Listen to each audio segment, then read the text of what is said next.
SSC एक के बाद एक वैकेंसी निकालती जा रही है दोस्तों। उसी हमारे पास सीरीज में एसएससी सीएचएसएल का एग्जाम भी आ चुका है, उसके फॉर्म आ चुके हैं। उसके बारे में सारी जानकारी जानेंगे, क्या स्ट्रेटजी रहनी चाहिए वो बताऊंगा, क्या डेट्स हैं वो बताऊंगा, सारी इंपॉर्टेंट चीज़ें मैं आपको इसी वीडियो में बताने वाला हूँ। तो बहुत ध्यान से इस वाली वीडियो को देखना, क्योंकि आपके लिए ये काफ़ी ज़्यादा महत्वपूर्ण और इम्पोर्टेंट रह सकती है, क्योंकि आप भी 12वीं पास हो सकते हैं। ये एक ऐसी जॉब है जो आपको 12वीं पास होने के बाद मिल सकती है। इसमें कोई ग्रेजुएशन नहीं चाहिए, आपको बस पास होना चाहिए 12वीं में और आप इस जॉब के लिए अप्लाई कर सकते हैं। जॉब भी 3 टाइप की रहती है, वो भी मैं आपको आगे बताऊंगा। अच्छी जॉब्स रहती हैं, मिनिस्ट्रीज में जॉब रहती है जहां पर आपको डेस्क जॉब करनी है, कोई बाहर का काम तो करना नहीं है। तो ऐसी अच्छी जॉब्स को आप छोड़ नहीं सकते, आपके लिए बहुत ही अच्छी अपॉर्चुनिटी है इस एग्जाम को क्रैक करने की। तो आज मैं आपको इस बारे में सब कुछ बताने वाला हूँ, तो स्टार्टिंग से लेके लास्ट तक इस वीडियो को जरूर देखना, आपके लिए काफ़ी अच्छी रहने वाली है। शुरुआत करते हैं इस क्लास की। पहले मैं आपको बता देना चाहता हूँ, मैं आपको बताने क्या वाला हूँ, पूरी प्रिपरेशन स्ट्रेटजी बताऊंगा।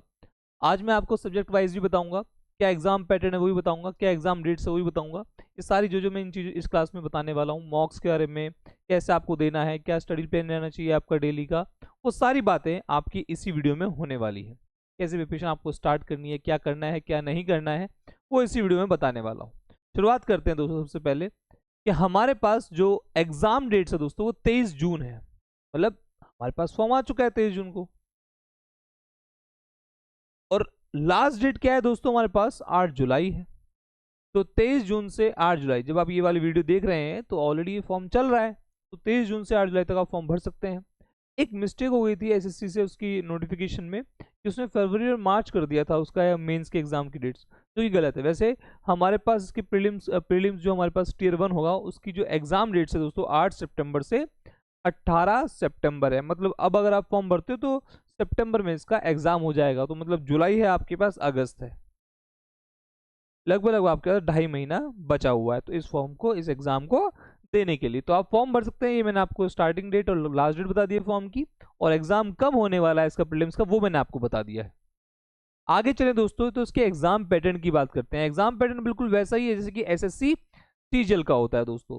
इसमें भी मैथ्स, रीजनिंग, इंग्लिश और जीके जीएस आती है दोस्तों। इसमें भी 25 क्वेश्चन होते हैं। 100 क्वेश्चन का होता है पेपर दोस्तों, हर क्वेश्चन 2-2 नंबर का होता है, और ये 200 मिनिमम आपको 150 प्लस मार्क्स लेके आने पड़ते हैं इसके अंदर, अगर आपको इसकी कट ऑफ क्लियर करनी है। ठीक है, अगर एक क्वेश्चन गलत करते हो तो आपका आधा नंबर कट जाता है। ये इसका टीयर 1 है जो कि अभी सितंबर में होने वाला है। अगर मैं टीयर 2 की बात करूं जिसके हिसाब से आपकी जॉब लगेगी, तो दोस्तों उसकी बात करते हैं। तो उस पर आते हैं दोस्तों। ये टीयर 2 का आपके पास पूरा पूरा तो ये है, एक मिनट रुक जाइए, इसको हटा देते हैं।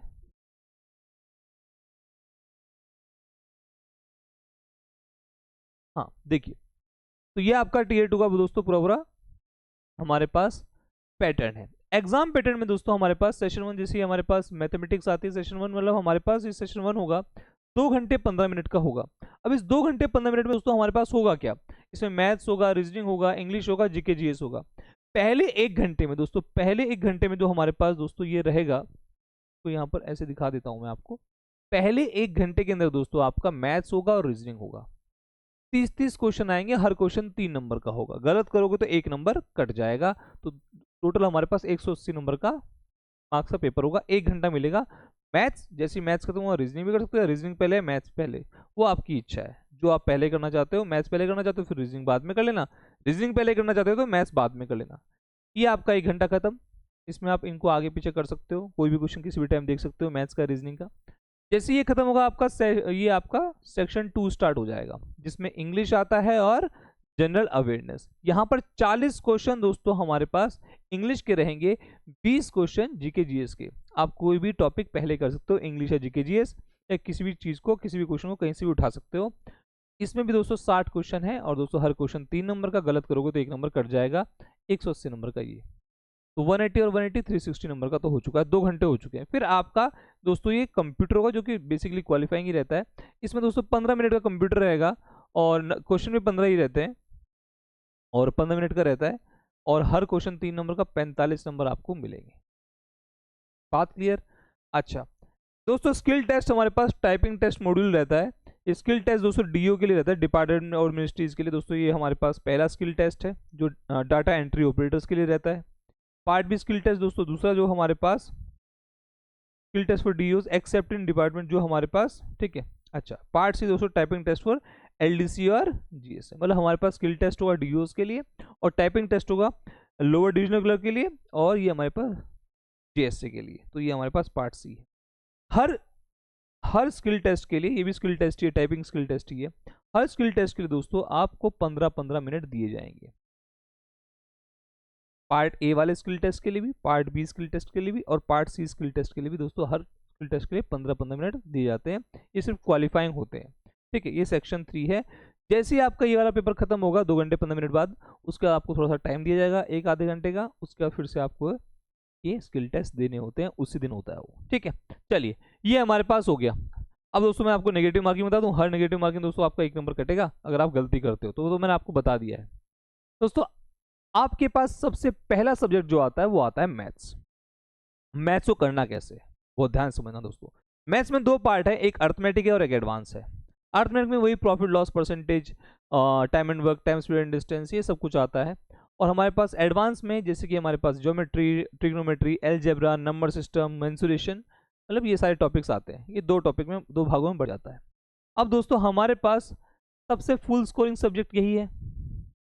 तो सबसे पहली बात ध्यान रखनी है, यहाँ पर एक सब्जेक्ट और एक टॉपिक को एक जगह से ही करना है, सोर्स लिमिटेड रखने हैं।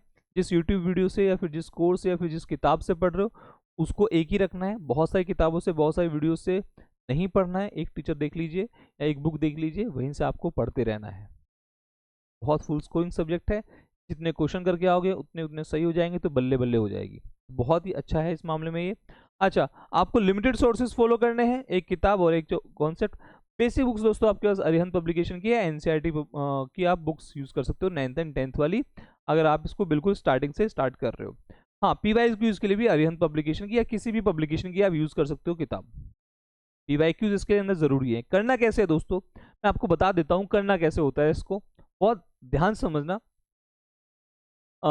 आपने एक सब्जेक्ट, डेली रूटीन में बता रहा हूं मैं, आपने कोई टॉपिक उठाया, लेट्स सपोज आपने परसेंटेज उठाया, आपने वो पूरा टॉपिक एक यूट्यूब वीडियो से या किताब से कर लिया, पूरा कंप्लीट कर लिया, वो जहाँ से भी आपने कोर्स लिया हो या फिर आप जो यूट्यूब से पढ़ रहे हो तो आपने वहाँ से वो पूरा पढ़ लिया, या मुझसे पढ़ रहे हो तो आपने वो पूरा टॉपिक पढ़ लिया। पढ़ने के बाद दोस्तों आपको उसके पीवाईक्यू लगाने हैं पिछले 3 साल के, 22, 23 और 24 के, पिछले 3 साल के आपको इसके पीवाईक्यू लगाने हैं।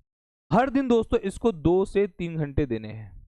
अगर आप बिल्कुल बिगिनर है तो 3 घंटे, और अगर आप एक बार दे चुके हैं तो 2 घंटे इनफ होंगे।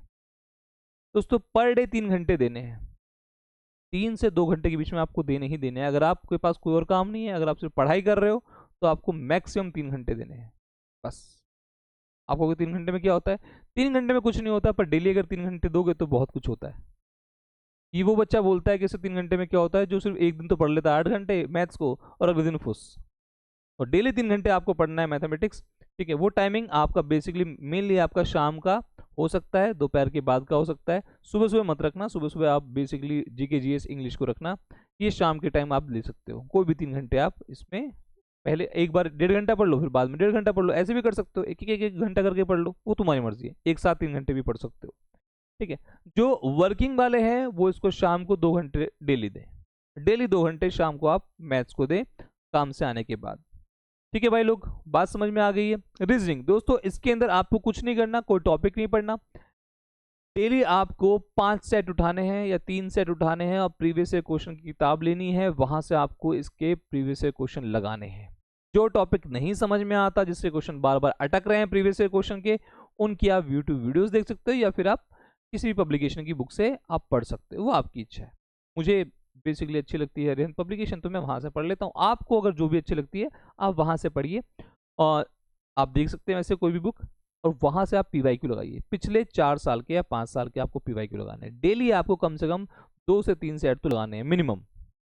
हर सेट में 25 क्वेश्चन होते हैं, और जो टॉपिक आपको फंसता है उस टॉपिक को आप पढ़ लीजिए यूट्यूब से या बुक से पढ़ लीजिए। बेस्ट तरीका इसका यही है, ठीक। बेस्ट तरीका इसका यही है, कोई इसमें एक्स्ट्रा सोर्स वो नहीं करना, पीवाईक्यूज ही फॉलो करने हैं। एक्स्ट्रा सोर्स मतलब कोई जबरदस्ती की वीडियोस नहीं देखनी, एक टीचर को पकड़ लीजिए वहीं से आपको सारी वीडियोस देखनी है। एक्स्ट्रा काम नहीं करना है इसके अंदर, और बार बार मॉक्स देने हैं इसमें, और कुछ नहीं करना। डेली इसके अंदर दोस्तों जो एस्पायरेंट है, डेली पढ़ता है दोस्तों, उसको 1 से 1.5 घंटा इसके अंदर देना है, और सिर्फ इसमें क्या लगाना है आपको, PYQs लगाने हैं।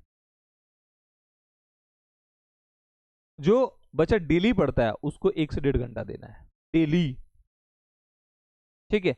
और जो वर्किंग एस्पायरेंट है वो ऑल्टरनेट डेज पे एक दिन छोड़ के उसे 1 घंटा दे सकता है। जो वर्किंग स्टूडेंट है वो एक दिन छोड़ के इसे 1 घंटा दे सकता है, इनफ रहेगा, किसी भी PY की बुक से या फिर किसी भी टेस्ट सीरीज ऐप से। इंग्लिश की बात करें दोस्तों, इसमें 3 पार्ट होते हैं, वोकैब होता है, ग्रामर होता है, कॉम्प्रिहेंशन होता है। तो हमारे पास ये इंग्लिश बहुत ही इंपॉर्टेंट पार्ट प्ले करता है। SSC CHS के अंदर 40 क्वेश्चन दोस्तों इसके मेंस के अंदर आते हैं, तो मतलब 120 नंबर आपको देके जाएगा ये। आपको करना क्या है, एक आराम से बुक लीजिए, ठीक है, और इंग्लिश की बुक से आराम से पढ़ना स्टार्ट कीजिए ग्रामर, या फिर आप किसी की यूट्यूब वीडियो भी देख सकते हैं आराम से। वोकैब दोस्तों आप डेली आप वोकैब भी पढ़िए, 5 आप वोकैब पढ़ लीजिए, इडियम फ्रेजेस पढ़ लीजिए, या एंटोनिम सिनोनिम पढ़ लीजिए डेली 5 में क्या होता है, कुछ नहीं होता, पर मैं वही कह रहा हूँ, आप डेली पढ़ते रहेंगे 2.5 महीने में तो 60 into 5 दोस्तों कितने 300 वर्ड्स हो जाते हैं। और इसके अंदर भी दोस्तों आपको हर टॉपिक करने के बाद, आपने कोई टॉपिक कर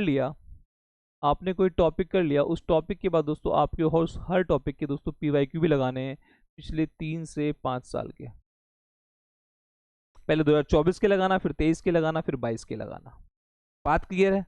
तो आपको यहाँ पर भी PYQ लगाना है। हाँ, ध्यान देना दोस्तों, जो हमारे पास बच्चे ये तरीका है इसे करने का, एक वीडियो देखिए या बुक से पढ़िए, उस टॉपिक को कंप्लीट कीजिए, उसके प्रॉपर नोट्स बनाइए इंग्लिश के। तो दोस्तों वैसे भी इंग्लिश पे बहुत ज़्यादा, इसलिए मैंने जानबूझ के लिख कर आया हूँ, क्योंकि इस पर ध्यान देना बहुत ज़रूरी है। ये आपके लिए बहुत इंपॉर्टेंट है, ये आपके सिलेक्शन में बहुत इंपॉर्टेंट पार्ट प्ले करेगा।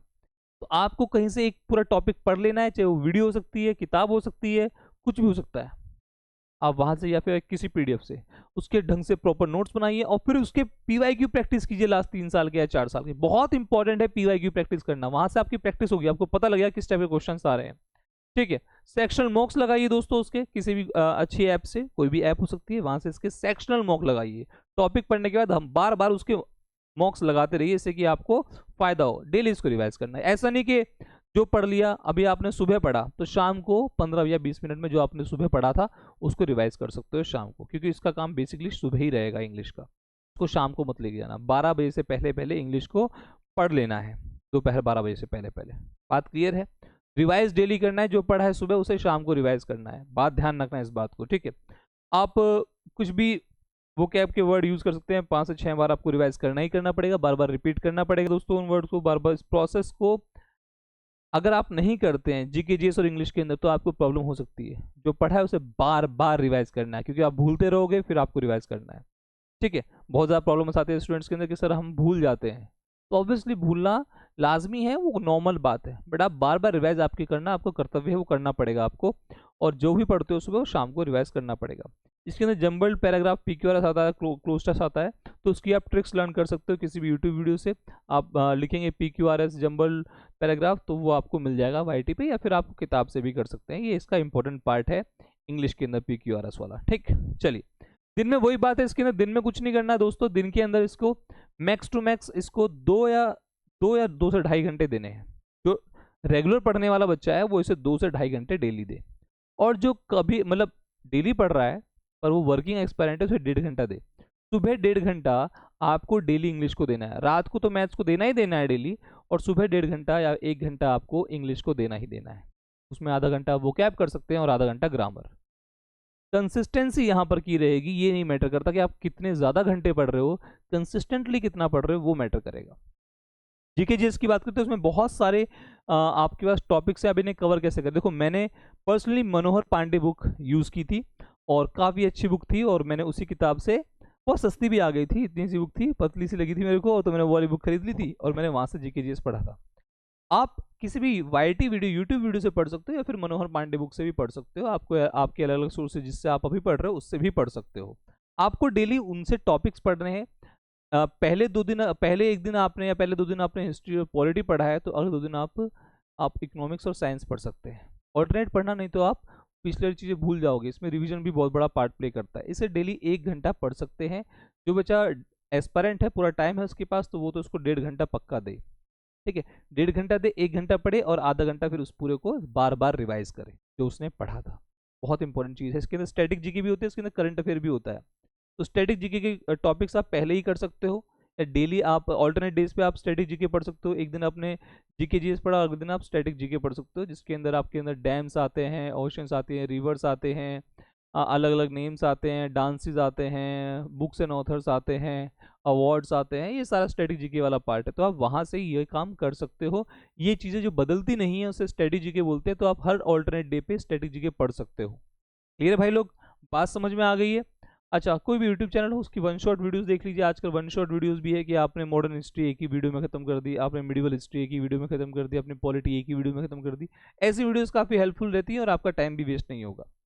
ठीक है, चलिए, वो मैंने आपको बता ही दिया पूरा कितना आपको करना है। अच्छा, यहाँ पर क्या है कि आप किसी भी टॉपिक की पीवाईक्यू सीरीज भी देख सकते हैं यूट्यूब वीडियोस पे।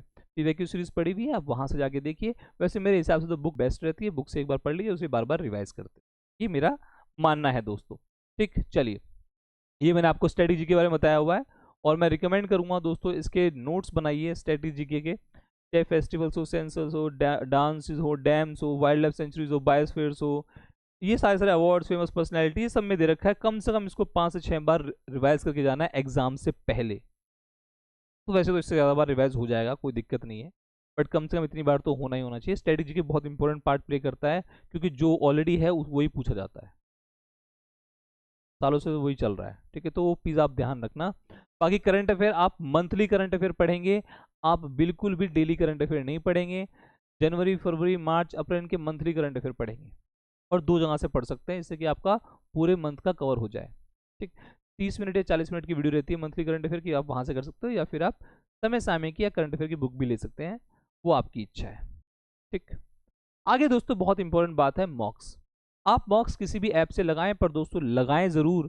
आप अगर पूरा फुल मॉक नहीं लगा सकते, अगर आप फुल मॉक नहीं लगा सकते हैं, तो आप दोस्तों सेक्शनल मॉक लगाइए। आप मुझसे पूछेंगे सर सेक्शनल मॉक क्या होता है, तो सेक्शनल मॉक उसे कहते हैं कि आपने कोई टॉपिक लगाया, परसेंटेज लगाया, ग्रामर का नाउन लगाया, जीके जीएस का आपने मॉडर्न हिस्ट्री लगाया, या फिर दोस्तों आपने रीजनिंग का कोडिंग डिकोडिंग लगाया, आपने कोई भी टॉपिक कंप्लीट किया है, तो उसी टॉपिक के नाम से दोस्तों टेस्ट होता है आपके अंदर, वो आप लगा सकते हो, जिससे आपको अपनी पता लगे कि आपने कितना पढ़ा है जो आप अप्लाई कर पा रहे हो। तो अगर आप फुल मॉक नहीं दे पा रहे हो, तो पक्का डेली किसी ना किसी एक सब्जेक्ट का या 2 सब्जेक्ट का, रीजनिंग का और इंग्लिश का तो आपको पक्का देना ही देना है डेली, क्योंकि मैथ्स तो ऑटोमेटिकली प्रैक्टिस चलती रहती है। रीजनिंग का और इंग्लिश का तो डेली आपको, रीजनिंग के 2 से 3 मॉक देने, और इंग्लिश का पक्का 1 मॉक देना ही देना है सेक्शन। हाँ, हफ्ते के एंड में सैटरडे या संडे को एक फुल मॉक देना है, बहुत इंपॉर्टेंट है। अगर आप ऐसा नहीं करते तो बहुत बच्चे आगे निकल जाएंगे आपसे, क्योंकि मॉक्स ही बहुत इंपॉर्टेंट पार्ट प्ले करता है एग्जाम के अंदर। और फिर ये देखना है मॉक के अंदर कि हम गलती क्या कर रहे हैं, ऐसे नहीं कि बस देके छोड़ दिया, कहाँ गलती कर रहे हैं। और जहां भी गलती कर रहे हैं दोस्तों, उसको नोट डाउन कर लेना है कि मैं यहाँ गलती करता हूँ, फिर उस टॉपिक को पढ़ना है। कमियों को दूर तभी किया जा सकता है जब कमियों पे काम किया जाए। ठीक है, तो आशा करता हूं कि इस साल दोस्तों आप अपनी स्टडी टेबल से उठकर ऑफिसर टेबल तक पहुंच जाओगे। तो आज के लिए इतना ही दोस्तों, मैंने आपको पूरी पूरी स्ट्रेटजी बताई। आगे आप इनको फॉलो कर सकते हैं और एक अच्छी रैंक या फिर अच्छी पोस्ट हासिल कर सकते हैं। धन्यवाद, टेक केयर, जय हिंद दोस्तों, जय भारत।